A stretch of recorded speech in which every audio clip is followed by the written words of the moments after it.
Hello दोस्तों, मैं आज आप सभी को पढ़ाने जा रहा हूँ बायोलॉजी क्लास 12th का। देखिए हम लोग क्या पढ़ेंगे। आज पढ़ेंगे हम लोग principle of inheritance and variation chapter को पढ़ेंगे। देखिए इसमें हम लोग पहले जानेंगे इस चैप्टर के बारे में क्या क्या है, उसके बारे में अच्छे से पढ़ेंगे। देखिए पहले हम लोग क्या पढ़ेंगे, पहले हम लोग जानेंगे फादर ऑफ जेनेटिक्स किसको कहा जाता है। किसको कहा जाता है? ग्रेग जॉन मेंडल को कहा जाता है। अब इसके बाद के बारे में मेंडल ने क्या क्या बताया इस चैप्टर में, उसके बारे में अध्ययन करते हैं। देखिए पहले क्या है, मेंडल जो थे क्या है, एक्सपेरिमेंट किए थे। किस पे किए थे?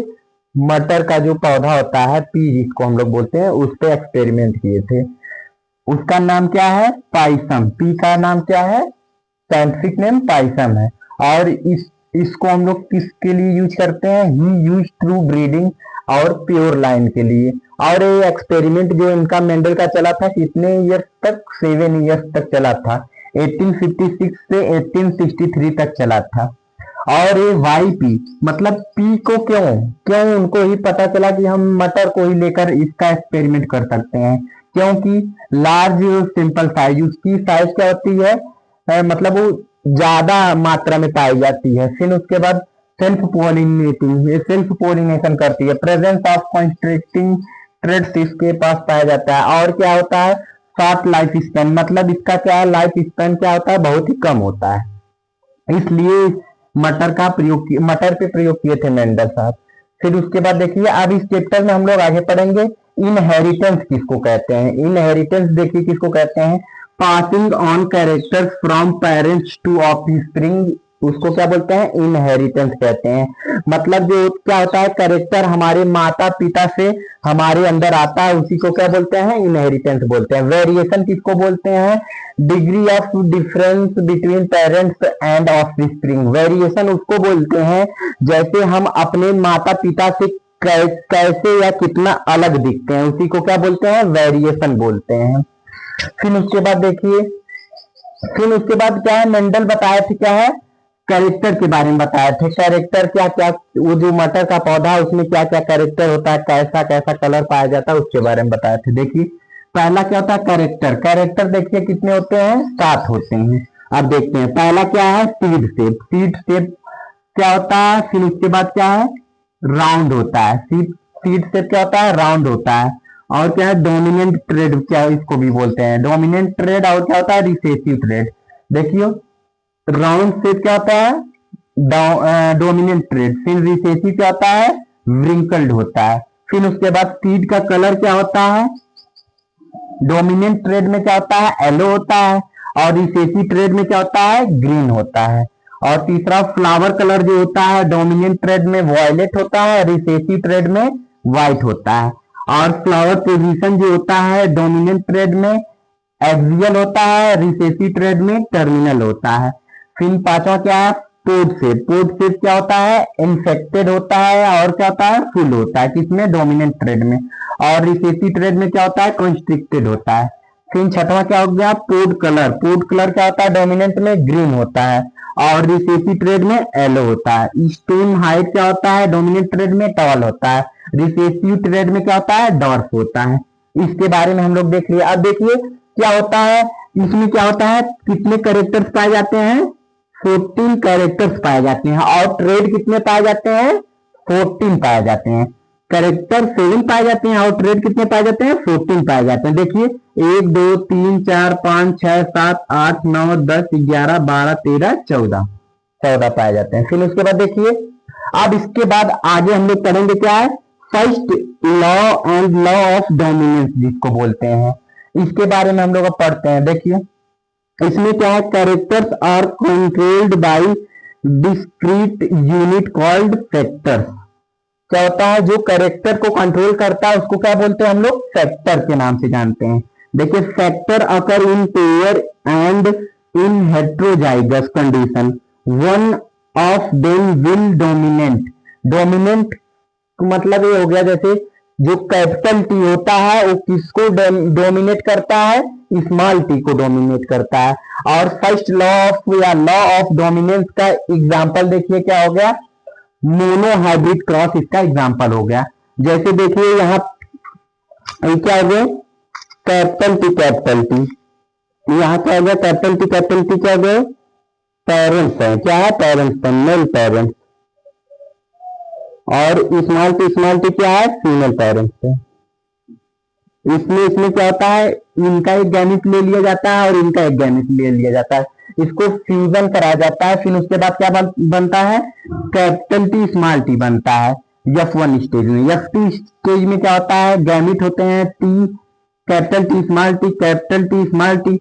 आप कैपिटल टी से कराया जाता है तो कैपिटल टी होता है, कैपिटल टी स्मॉल टी से कराया जाता है तो कैपिटल टी स्मॉल टी होता है। फिर उसके बाद स्मॉल टी और कैपिटल टी से कराया जाता है तो कैपिटल टी और स्मॉल टी होता है, फिर स्मॉल टी और स्मॉल टी से कराया जाता है तो स्मॉल टी होता है।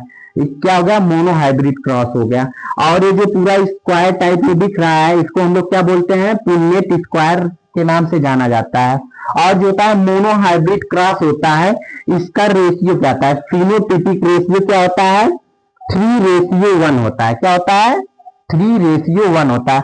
फिनोटिपिक का मतलब हम लोग ये देखिए समझ सकते हैं इसमें, देखिए जिसमें क्या है, पहला क्या है, कैपिटल टी पाया जाता है। कैपिटल टी कितने, एक में पाया जाता है, 2 और 3 में।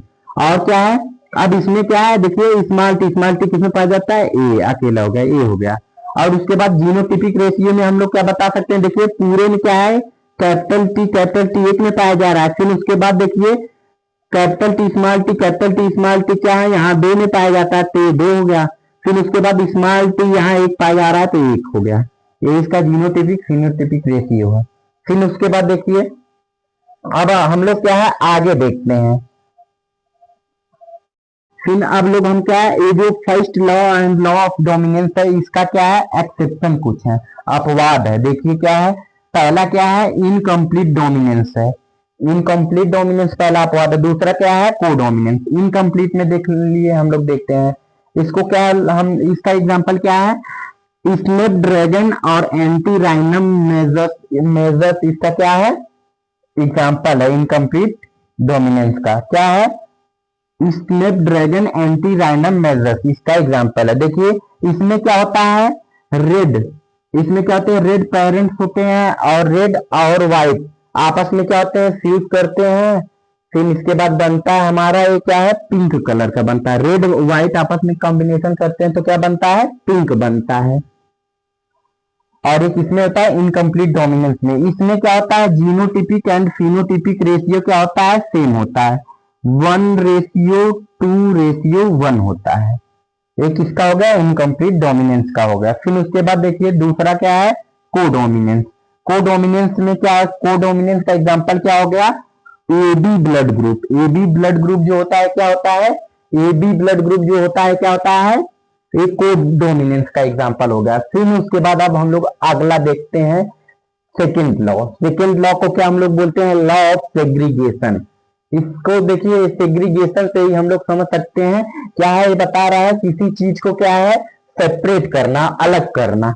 फिर देखिए इसका जैसे इसको हम लोग समझ सकते हैं, law of purity of gametes no blending. जब क्या होगा, कोई चीज क्या है, सेपरेट रहेगा, जब अलग अलग होगा तो क्या है, नो ब्लेंडिंग, मतलब आपस में मिक्स नहीं हो पाएगा तो इसमें क्या होता है, नो ब्लेंडिंग होता है। किसमें, लॉ ऑफ सेग्रीगेशन में। फिर अगली पॉइंट हम लोग देखते हैं, अगला क्या है, अगला हमारा क्या हो गया, law of independent assortment. Law of independent assortment, इसमें हम लोग देखेंगे अब क्या है, when two pair of traits are combined, a hybrid segregation of one pair of characters is independent to other pair of characters।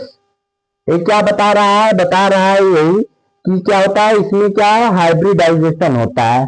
Hybridisation होता है तो इसका एग्जांपल क्या हो जाएगा, डाई हाइब्रिड क्रॉस का एग्जांपल हो जाएगा, किसका, लॉ ऑफ इंडिपेंडेंट असॉर्टमेंट का। देखिए इसका एग्जांपल ये हो गया, इसमें क्या है, कैपिटल आर और कैपिटल वाई, और इसमें क्या है, स्मॉल आर स्मॉल वाई, और मतलब स्मॉल आर और स्मॉल वाई, ये आपस में क्या करते हैं, इसमें से क्या आ जाएगा हमारा, कैपिटल आर और कैपिटल वाई यहाँ पर आ गया। फिर इसमें स्मॉल आर स्मॉल वाई आ गया, तो आपस में क्या है, फ्यूज हुए। फ्यूज होने के बाद ये क्या बना लिए, देखिए कैपिटल आर, स्मॉल आर और कैपिटल वाई और स्मॉल वाई। फिर उसके बाद देखिए इनका गैमेट होता है, कैसे गैमेट इसमें पाया जाता है। देखिए पहला क्या पाया जाता है, पहला कैपिटल आर और कैपिटल वाई, दूसरा क्या होता है कैपिटल आर और स्मॉल वाई, और तीसरा क्या होता है स्मॉल आर और कैपिटल वाई, और चौथा क्या होता है स्मॉल आर और स्मॉल वाई। 4 गैमेट्स होते हैं इसमें डाइहाइब्रिड क्रॉस में। अब देखिए इसका जब हम लोग पुनेट स्क्वायर बनाते हैं उसमें जब सॉल्व करते हैं तो इसमें क्या फिनोटिपिक रेशियो क्या आता है 9:3:1 आता है इसका फिनोटिपिक रेशियो। डाइहाइब्रिड क्रॉस का फिनोटिपिक रेशियो क्या है 9:3:1 और फिनोटिपिक रेशियो क्या है इसका जीनोटिपिक रेशियो क्या है इसका 1:2:1। फिर उसके बाद क्या बोलेंगे 2:4:2। फिर क्या बोलेंगे 1:2:1। इसको याद करने का देखिए क्या ट्रिक है, पहले क्या है 1:2:1 है, फिर उसके बाद क्या है 2:4:2 है, फिर लास्ट में क्या है 1:2:1 है। इसको आप लोग याद कर लीजिएगा। फिर उसके बाद देखिए अब इसी में हम लोग देखते हैं लॉ ऑफ इंडिपेंडेंस असॉर्टमेंट में क्या है, एक क्या आया था chromosomal theory of inheritance. Chromosomal theory of inheritance एक टॉपिक है, इसकी खोज कौन किया था, क्रोमोसोमल थ्योरी ऑफ इनहेरिटेंस का खोज कौन किया था सटन एंड बोवरी ने किया था। कौन किया था सटन एंड बोवरी ने किया था। फिर उसके बाद देखिए 19 में मतलब 19,000 में क्या है 19,000 में 3 वैज्ञानिक आए थे जो क्या है मेंडल जो डिस्कवरी किए थे उसके बारे में इन्होंने फिर से बताया। पहले थे ह्यूगो डे व्रिस, दूसरे थे कार्ल कोहेरेंस, तीसरे थे वॉन तसेरमक।